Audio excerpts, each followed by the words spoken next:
at samahan niyo ako para makipag-usap sa mga farmer dito sa Cordillera. Ito, una nating pupuntahan is si Ma'am Olivia Perscol. Sana guys, matapagbenta tayo dito.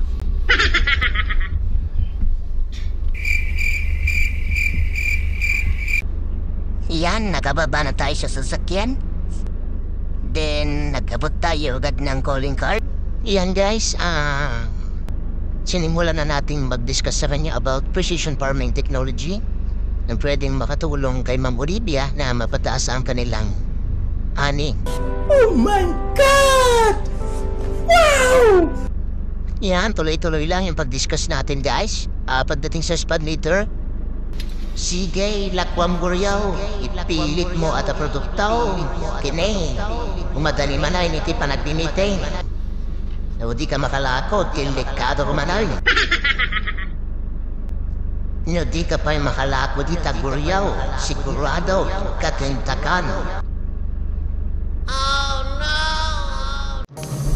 Ngayon naman guys ay ating pupuntahan yung pamalawang prospect natin, Naiko Falls. Ating babaybayin itong Ulorov hanggang Balong, Karinga. Dito guys madadaanan natin itong bayan ng Bulanaw. Ito yung pinakasentro nila. Itong tabok na to is dalawa po yung pinaka-poblasyon nila. Ito po yung Old Centro at saka New Centro.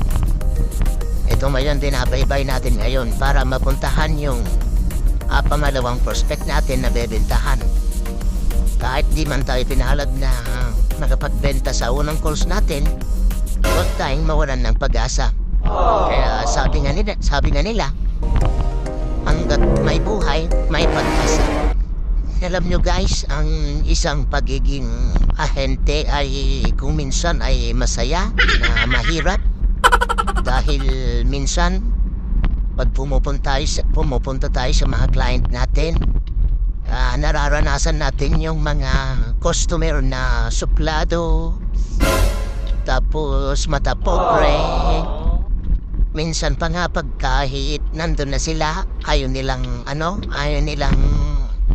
makiusap sa mga maliliit na tao kagaya natin na salesman. Kaya talagang napakahirap din minsan ng isang maging ahente, lalo na pagka walang benta. Sigurado during the weekly meeting, tayo talaga yung masisisi at mapuputukan na wala tayong benta. Kaya sa mga kasamahan kong salesman, sa mga nakaka-relate yan, kaway-kaway naman yan,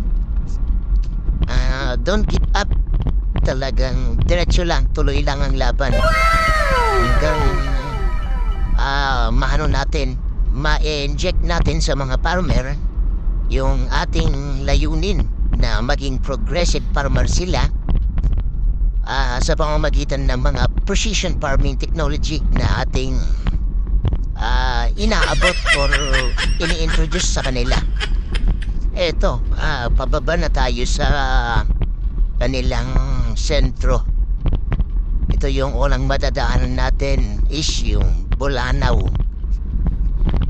Tabuk City. Gusto ko lang sabihin sa inyo guys, ang pinapa-bisyo pala nila dito is yung nangak. Kaya minsan pag may mga natitisod tayo mga farmers dito na kaibigan natin, pati tayo napapanganga. Kasi dati naman tayong tumitikim yan. Ito yung tinatawag daw na droga na hindi sila nauhuli. Stop it. Sabi nga nila dito, magic daw yung pagkain ng nganga. Kasi pag ninunguya nila is green pala. Tapos pag dinura nila is nagiging green. Tapos habang tumatagal, nagiging pink. Iyon yung pinaka-magic dito sa kanilang area.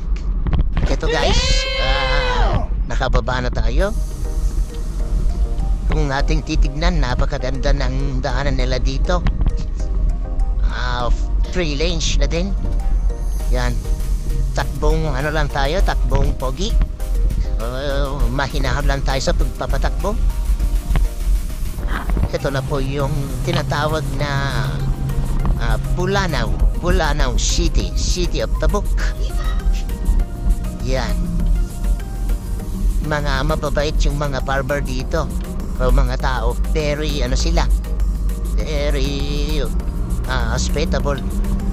Kasi pagka dumadayo kayo dito, sa mga nakakaranas din na nag-area dito, every house, pagka sila ipupuntahan natin, talagang hindi maiiwasan yung kultura nila na sila ay magpakape ng barako. Sana all. Barakong kape. Yan. Dito na tayo sa bayan nila.